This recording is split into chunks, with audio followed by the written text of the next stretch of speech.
Martina Gruppo was horrified to realize how this could have happened to her. She felt numb at the deceit and the stolen time out of her life. Her goal was to change the image of a hysterical, spiky harridan her husband had painted her out to be, leaving her in a crying, crumpled heap.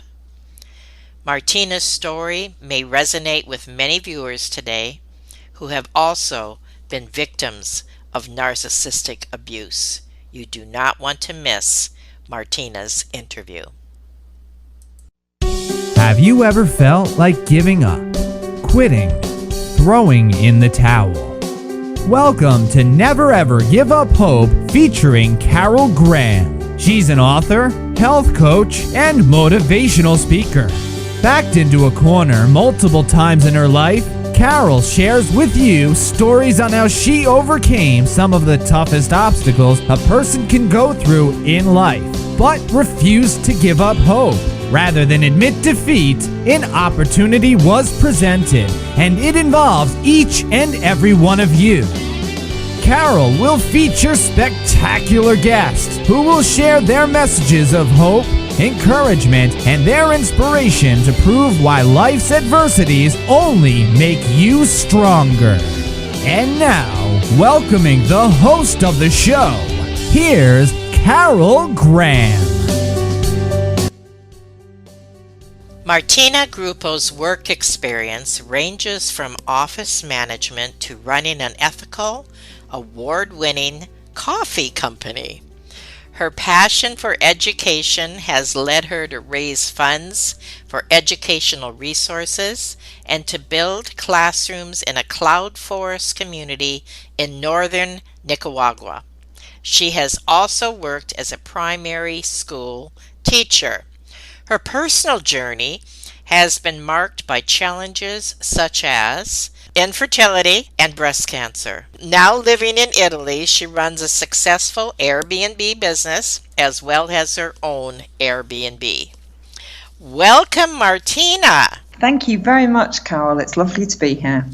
So we have a lot to talk about, and you have a big story. So let's just kick it off with start from the beginning and tell us your story. I've always been relatively resourceful, going outside of the box, as it were. I mean, I have a university degree, but I did it much later in life. I like finding different things. I love speaking languages. I speak French, Italian, and Spanish. And I have ended up living in Italy just south of Rome on the coast. However, I am selling up. I'm actually looking to sell my house and move back to the UK because I would like to go home now. I think I need to be around more of my own people. But, that's the culmination of many years of traveling around and doing lots of different things. It's true, everything that you said. I did used to run an ethical coffee company. An ethical coffee company after I spent a year volunteering in Nicaragua in the northern Nicaraguan mountains. After I spent the year there, I decided to import the coffee to England, and yes, for a long time it did some really great work. The coffee won awards. I did everything myself. It was all directly through the farmers. There were no middlemen in it. I think I've always done things a little bit differently. Not quite following the standard career. But in order to do that in Nicaragua, I also needed to take a teaching qualification. And that certainly helped me later on when I was looking for roles in schools or just teaching in general. My love life, on the other hand, has been a little bit trickier. And I guess forms the foundation of the reason why I'm living in Italy at the moment and why I'm leaving. And so many different things. The subject, as you've already mentioned, is narcissistic abuse. And if I could tell you that I am the last person I ever thought would be in a relationship that was, how can I say it, coercive control, being controlled by somebody else. I think that, I think it's when you're in it, you're the last person to find out. Right. When I was 19, in fact, and I left England to come and live in Italy, and I decided at the time that it seemed like a good place to go and learn a language, and I came over here, and it was fantastic, absolutely amazing. I was a nanny, babysitter, lots of different jobs, and I met somebody who I thought was the love of my life. Absolute love of my life. And he was everything that I could have ever possibly imagined. And we spent an amazing couple of years together, as you do in your 20s. Nobody can do any wrong. And you're just living it up and having the time of your life. I arrived at a certain point in my life where I decided I needed a degree. So I needed to go back to the UK, leave Italy and leave him. And I was heartbroken that he wasn't going to come back with me. But I was determined that I had to go back. And I think this laid the foundation for something in the future. Because when I left him to go back to university at that time, I think that I carried around with me a sense of guilt. It was my fault that I left. It was my decision to leave, and therefore it was on me. And I came back to England and I went to university and I lost contact with him. He was no longer interested. And I always blame myself, always. It was, that was me. I had done that without giving too much away, because I've written about all of this. But 20 years passed. Lots of different things happened to me. I did get married. I suffered from severe infertility issues and miscarriage and all sorts of things. And I was setting up the coffee industry at the time, following a year. It was following my divorce and following, I don't know, my dream. It wasn't really my dream. I just wanted to see what I could do and give back to the world, if you like. And while I was setting up this coffee company, 20 years down the line, who should suddenly contact me completely out of the blue?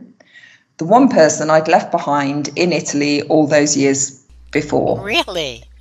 Yeah, 20 years later. And when you just think that you've almost given up on the idea of love, and then it presents itself like that, and something clicked in my head, and I said to myself, I am never going to do what I did the first time around.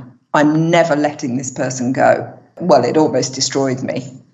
Because when you feel so guilty the first time, you think, okay, well, I almost let it go the first time. Now I'm being given a second chance. He's contacted me.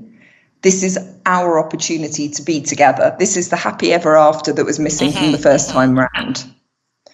And so I dived right in. And within a few weeks, I had gone over to visit him, or come to Italy to visit him. And it's really difficult to explain, but you just give everything of yourself.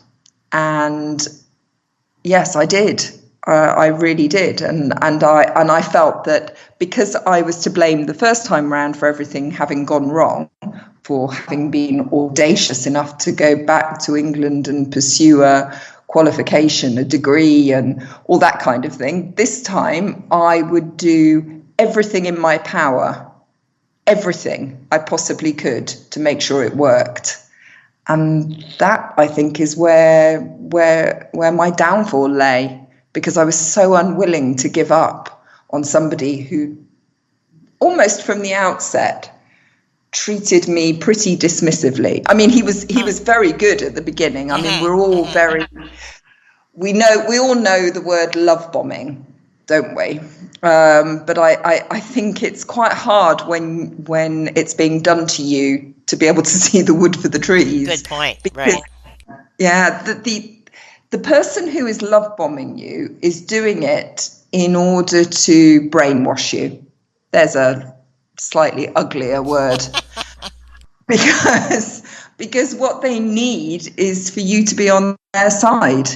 So, and they say all the right things, they do all the right things, and any area that they might be lacking in is covered up by your blind passion for them. So for me, he could do no wrong, and he doesn't speak quite enough English. Never mind, he's trying his best. He's not working, yes, but he's really trying. He doesn't buy you anything or take you out for dinner, yeah, but it doesn't matter because, money that I was making meant that we could do those things. Do you see what I mean? It Absolutely. was just you are, for all intents and purposes, a narcissist's best wingman. They can get away with everything and anything by the fact that you are so desperate to cover up what they're doing without even knowing about it. That's why this whole thing about narcissism is so insidious, because it's like what's that gas that poisons you? Carbon monoxide. When you're being poisoned by a gas leak. Silent. Without even... You don't smell it. It's just there, right? Imagine that. Just a really slow poisoning by something where you walk into your house every evening and you think everything's safe. But what you don't realize is there is poison in the atmosphere. And of course, the love bombing at the beginning, I mean, that dissipates somewhat because they get bored of that. But every single time, well, I'm talking about me, because one of the things that I've noticed, and I've talked to a lot of other people about this, is narcissists don't tend to prey. And I will say prey because they are looking for people to use, and they are predators. What they do is they look for the strongest. They don't look for the weakest because they can't get anything from them. They look for somebody who is strong and feisty and, fights for what they believe in. That really surprises me. Wow, I didn't realize that. Well, there's nothing in them for somebody that they haven't raised up on a pedestal. They can't do that. And they love mirroring. So they want you to represent something that by proxy makes them look really good. Here I was running a coffee company. It was ethical. I was building schools in a community. Crikey, he had so much to show off about me. It was, it was unbelievable.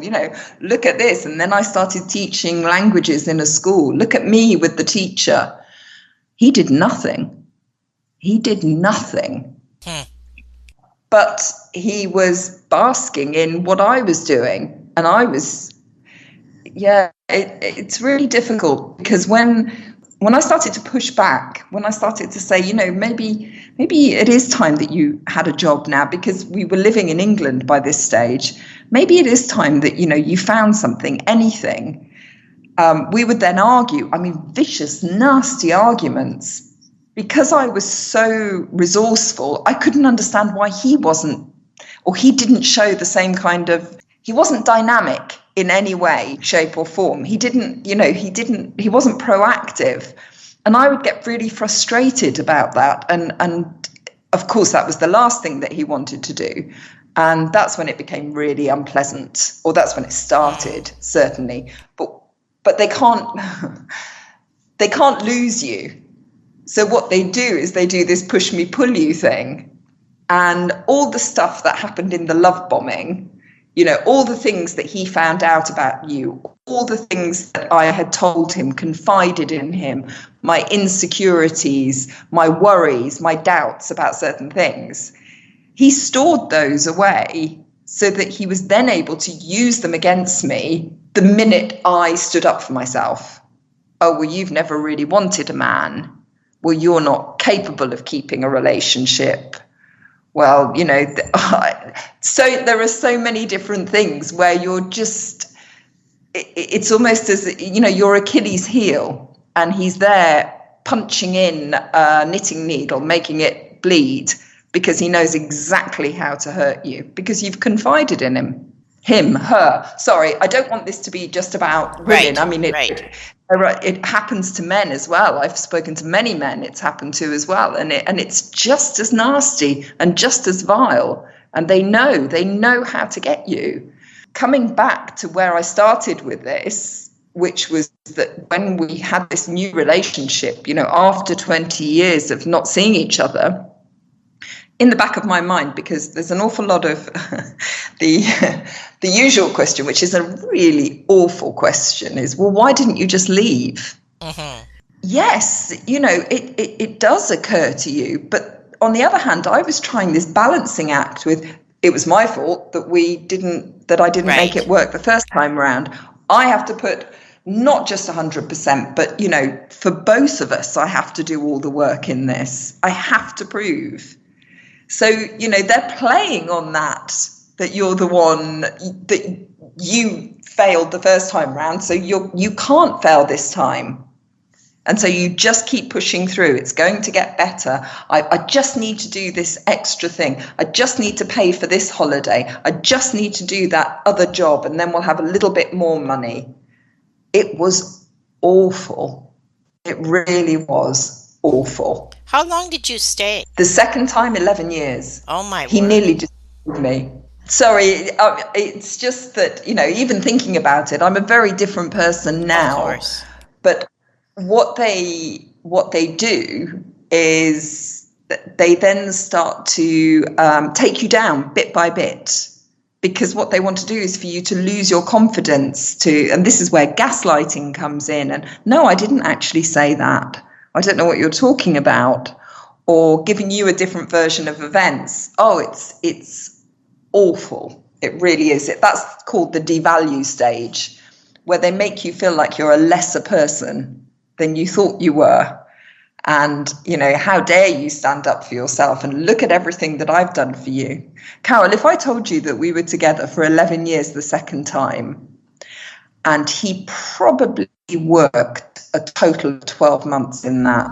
Unbelievable. Yeah. And it was, I don't think he ever took me out to dinner. I think I paid. If we went out for dinner, I paid for everything. I paid for every holiday. Yeah, there was nothing there. And then I went through cancer, which apparently was very difficult for him. I had breast cancer. Yeah, that was, it was tough. He doesn't like hospitals, you see. Okay. So, I'm not being flip. Laughing about this is the only way I can sort of look back on it, now. Do you think the breast cancer was part and parcel to the stress? 100%. Yeah. Yeah, I do. And my mother had died the year before, and I was just trying to hold everything together. I was going through a dreadful business arrangement where I had a very bullying boss who wanted to take over the company. I was worried sick about money. When you're in a partnership with somebody else, when you're in a relationship, you should be able to count on that other person. But I wasn't. I was holding it together for two people. And so, even the cancer, I felt like I had to appease him, don't worry about it. I'm going to be okay. It's not a problem. It was just a constant making sure that he was all right. And after the cancer, obviously, I wasn't quite the wife that he wanted me to be. So, we weren't married at that stage. He wanted to go back to Italy. And he sold it to me. We should go back to Italy. And yes, I thought, well, this is his turn now. We will go back, but he needs to get a job, which he did, and then proceeded to lose almost immediately. I think he lasted about 2 or 3 months there. Oh, and it's never their fault, ever. It's always somebody else's fault. I can believe that. Sorry? I said I can believe that. I've seen that happen, absolutely. They're the victim. To the point of the lies. Oh my goodness, the lies were unreal. I mean, of course, none of this I knew at the time, because you don't know this at the time because you blindly believe. Why would you think that they would lie? And the devalue continued. He took me down bit by bit. Everybody else was more important. Everybody else was a priority. I was nothing, just nothing. The only time I tried to put my foot down, well, I did put my foot down again, was when I took on a teaching contract up in the north. And I talk a lot about that in the book. And he hated me for that because he didn't want to go up there. But he wasn't offering an alternative, and I needed a job. I needed a career. I needed to do something. Yeah. So I went up and I taught in a primary school up in the north, and I was good at it. And then he told me how lucky I was that I'd found a job I liked.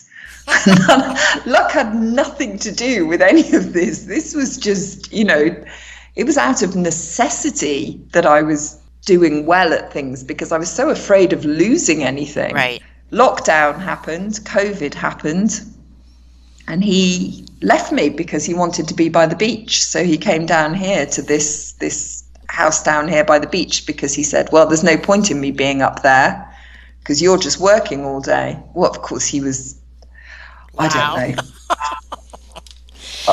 know. I can guess how many people he was sleeping with while he was down here.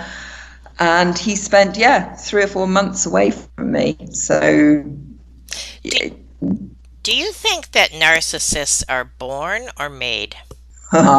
Good question. I think I don't think any child is born bad. I think it's a result of the way they are treated and how they then react to that treatment.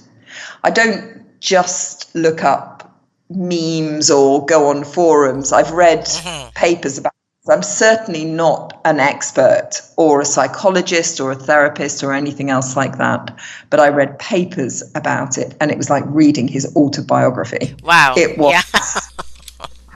I think they, certainly in his case, he felt entitled. So he was very tall, very good looking, from the outset. I think his mother lost a child. So I think she treated him in such a way that he felt he wasn't spoilt at all. In fact, she didn't. But then again, I'm not really sure what her treatment of him was because I don't necessarily believe anything that he told me. Yeah. So it's very difficult to know what the real truth is. His sister and I get on very, very well, and she's very different, entirely different. She just doesn't understand it at all. She's the polar opposite. But I don't think they're born. I think they become who they are.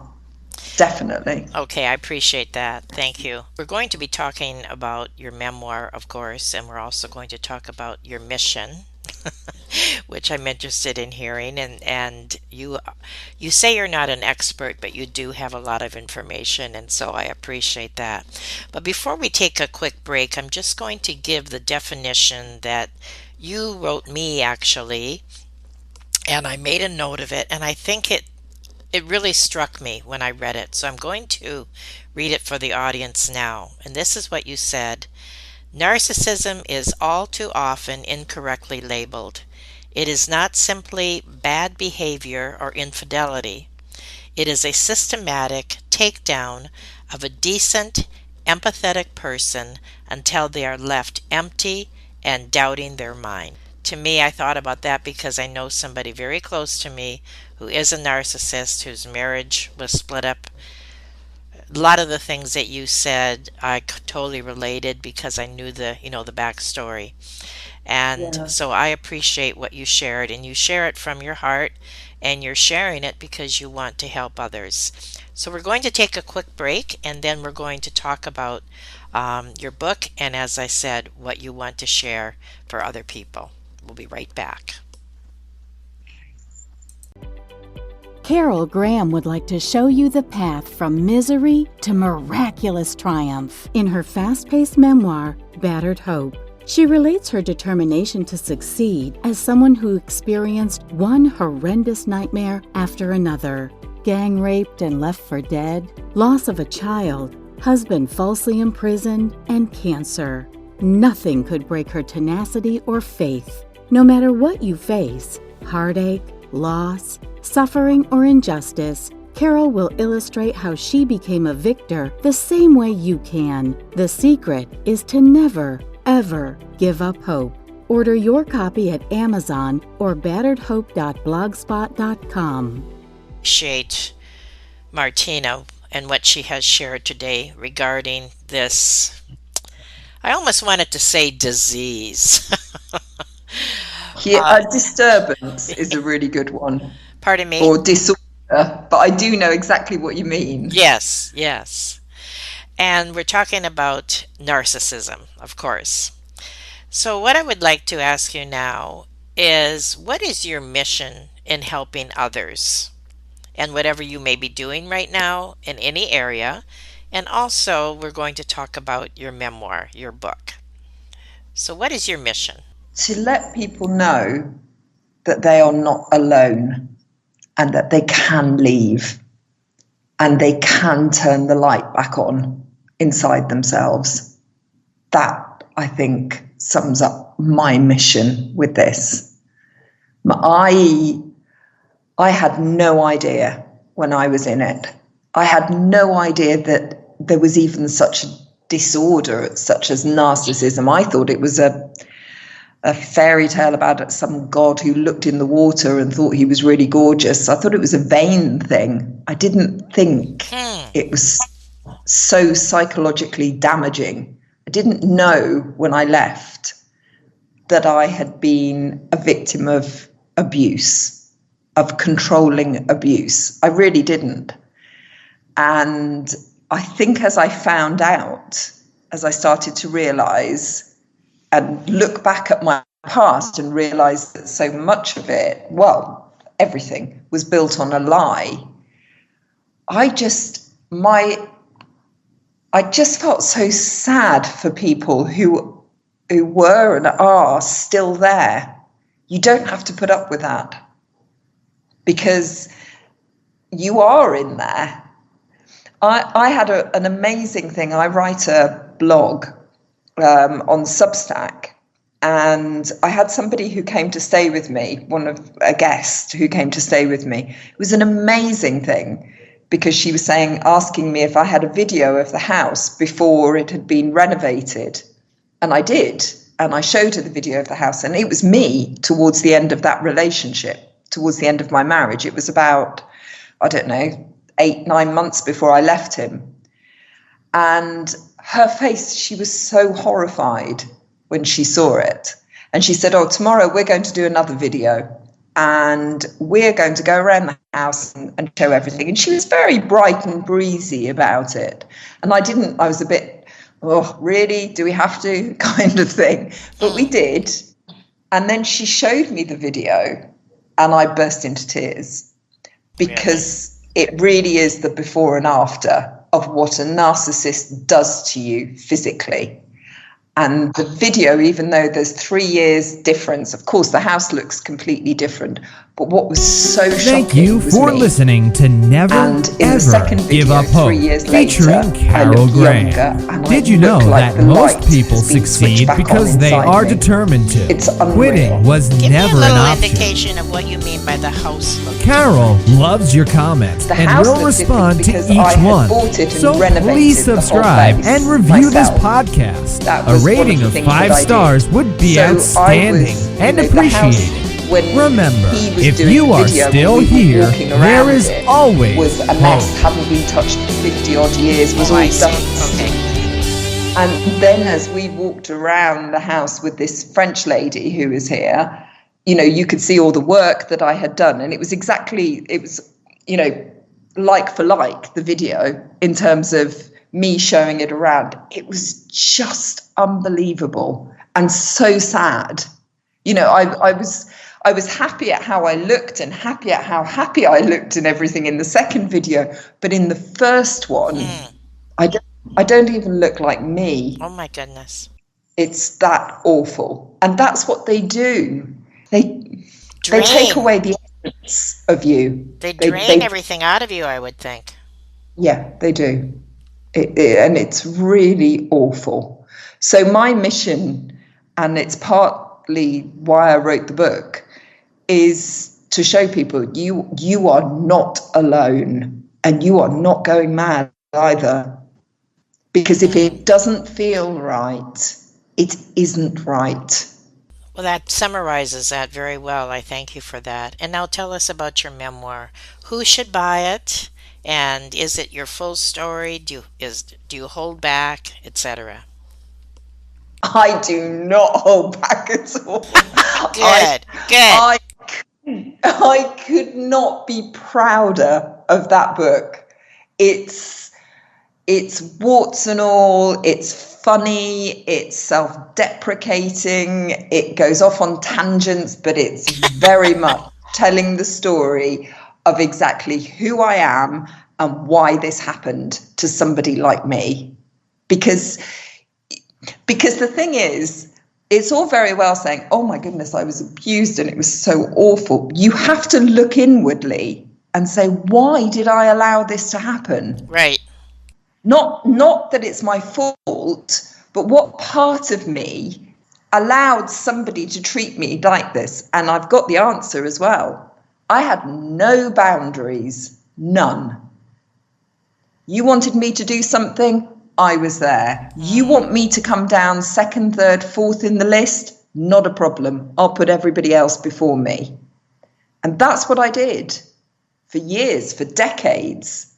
And that's what I'm trying to show in the book. As soon as you start putting boundaries in place, you're saying, no, I am not okay with that. And it's funny how many people fall by the wayside when you start saying no. The right ones stick around. Right. So yes, my book, personally, I think everybody should read it. What's the name of it? It's called Hello Flower, and it's on Amazon, and it has cracking reviews, and I plan on writing part 2 when I finally leave Italy. I couldn't be prouder of it, honestly. And I couldn't be prouder of the people who have said it's made a difference to them. Right. And it does. It is hard reading. It is, because you want to reach into the pages and drag me out by the hair. You really do, as I give him chance after chance and opportunity after opportunity. But I do get there in the end. And when I do, it's revelatory.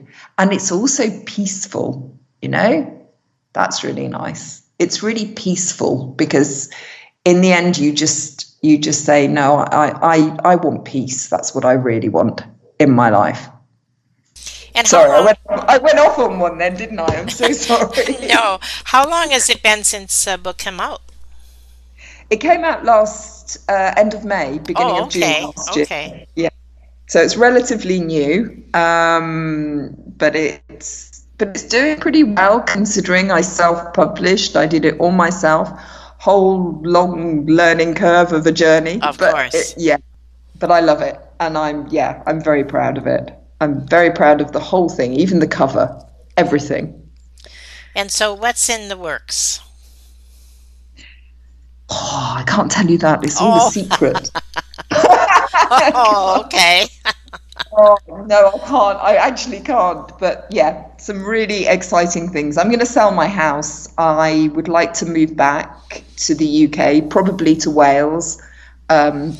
I'd like to carry on writing. I love my Substack page and writing just about general stuff. And I do plan on writing part 2, because so many people have asked me, because I think people want to know what happens next. Of course. Yes.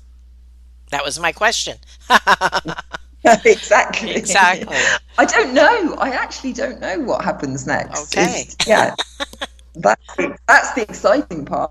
Well, is there anything in conclusion that you would like to share? Any word of encouragement or anything that maybe we didn't touch already? No, but if you are in something like this, if you're listening and you are in something like this, trust your instincts. Don't accept something. If it doesn't feel right, it isn't right. And you are allowed to walk away, no matter how difficult that might feel like. So listen to your gut. Is that what you're saying? 100%. Yeah. Okay. Well, this has been enlightening And I enjoyed the passion that you speak with. Thank you. Not only are you sharing from your heart with no holds barred, but you're also encouraging, and you have a sense of humor through it. And that's awesome and appreciated. So thank you for sharing all sides of your story. It's been my absolute pleasure. And I thank you again for being on. Never, ever give up hope. You didn't. No.